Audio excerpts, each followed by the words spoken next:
नमस्कार। एक बार फिर स्वागत है आपका एजुकेशन बाय डॉक्टर शमा के चैनल पे।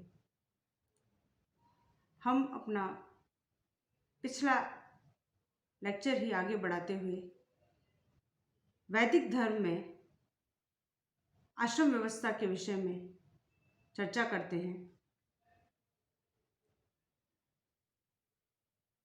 जैसा कि हम अध्ययन कर रहे थे कि वैदिक काल में वर्ण व्यवस्था, पुरुषार्थ, संस्कार, इन सभी विषयों को विशेष महत्व दिया गया।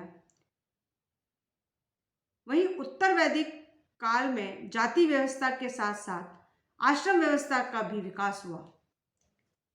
इसमें मानव जीवन को 4 भागों अर्थात 4 आश्रमों में विभाजित किया गया।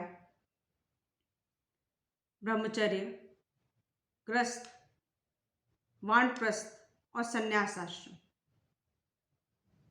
इन आश्रमों की व्यवस्था का मुख्य उद्देश्य धर्म, अर्थ, काम और मोक्ष पुरुषार्थों की प्राप्ति था। इसमें मानव के 100 वर्षों के जीवन को 4 वर्गों में विभाजित किया गया। उसके जीवन की 100 वर्ष की कल्पना की गई। 25 वर्ष तक आश्रम व्यवस्था में, 25 वर्ष से 50 वर्ष तक गृहस्थ आश्रम में, 50 से 75 वर्ष की आयु वानप्रस्थ आश्रम में तथा 75 से 100 वर्ष की आयु तक सन्यासी जीवन जीने की व्यवस्था आश्रम व्यवस्था में की गई, जिससे चारों पुरुषार्थों की प्राप्ति हो सके। जैसे हमने पिछली क्लास में पढ़ा था कि पुरुषार्थ 4 हैं: धर्म, अर्थ, काम और मोक्ष। ब्रह्मचर्य आश्रम में धर्म पुरुषार्थ की प्राप्ति, गृहस्थ आश्रम में अर्थ और काम पुरुषार्थ की प्राप्ति और वानप्रस्थ और सन्यासी आश्रम में मोक्ष प्राप्ति की मनुष्य जीवन कल्पना करता है और उसे प्राप्त करने का प्रयास करता है। आश्रम व्यवस्था में कर्म और ज्ञान का संतुलन स्थापित किया जाता था। वस्तुतः आश्रम व्यवस्था कर्म कांडों की विरोधी रही है और इसमें ज्ञान मार्ग पर विशेष बल दिया गया है। अब आश्रम व्यवस्था का विकास कब हुआ, कैसे हुआ, इस विषय में कोई स्पष्ट रूप से कहा नहीं जा सकता।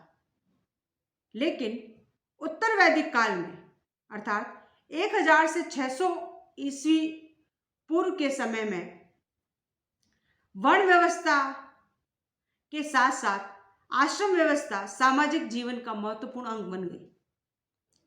ऐसा प्रतीत होता है कि उत्तर वैदिक काल में 3 आश्रम, ब्रह्मचर्य आश्रम, गृहस्थ आश्रम और वानप्रस्थ आश्रम की अवधारणा बन चुकी थी और चौथा आश्रम स्पष्ट रूप से सूत्र काल में अस्तित्व में आया। आश्रम व्यवस्था के अंतर्गत मानव जीवन को, जिसकी कल्पना 100 वर्ष की गई थी, बराबर 4 भागों में विभाजित किया, जैसे हमने आगे देखा। ये 4 आश्रम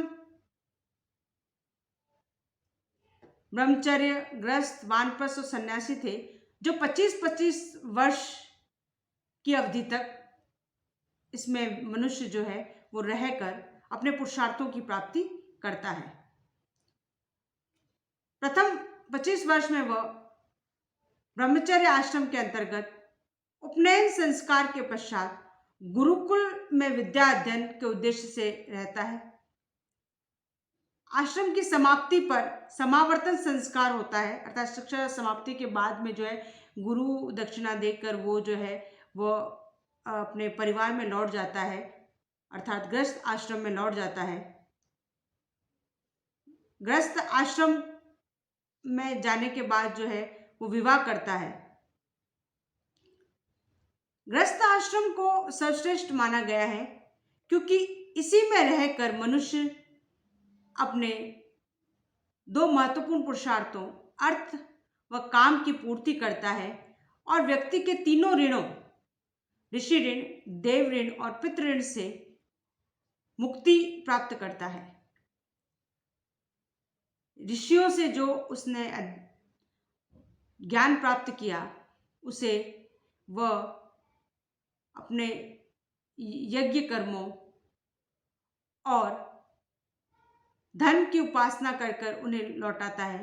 देव ऋण में वो यज्ञ कर कर देवताओं की ऋणों को मुक्ति पाता और पितृ ऋण में जो है वह पितृदान और वंश वृद्धि कर उस ऋण से मुक्ति प्राप्त करता है। वानप्रस्थ और संन्यास आश्रम जो है निवृत्ति मूलक है। विद्वानों का मत है कि आश्रम व्यवस्था को समाज के समक्ष एक आदर्श के रूप में प्रस्तुत किया गया। कुछ विद्वान मानते हैं कि आश्रम व्यवस्था ब्राह्मणों के लिए दिशा निर्देश थे। संन्यास आश्रम में मनुष्य मोक्ष की प्राप्ति करता है और वह जीवन मरण के चक्रव्यूह से निकलकर उसकी आत्मा परमात्मा में लीन हो जाती है और पुनर्जन्म का जो चक्र है वो समाप्त हो जाता है। इस प्रकार हम देखते हैं कि आश्रम व्यवस्था व्यवस्थित जीवन का एक व्यवस्थित रूप है, एक प्रणाली है जिसका अनुसरण कर समाज और राष्ट्र को व्यवस्थित किया जा सकता है। वर्तमान परिप्रेक्ष्य में भी यह काफी प्रासंगिक है और व्यक्ति आश्रम व्यवस्था के अनुसार जीवन यदि यापन करे तो समाज, राष्ट्र सभी जो है उन्नति के पथ पर अग्रसर हो सकते हैं।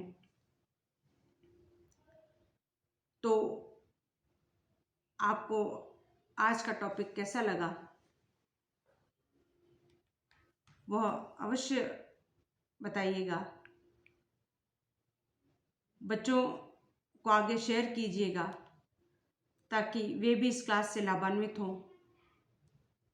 लेक्चर अच्छा लगा हो तो चैनल को सब्सक्राइब और लाइक कीजिएगा। धन्यवाद।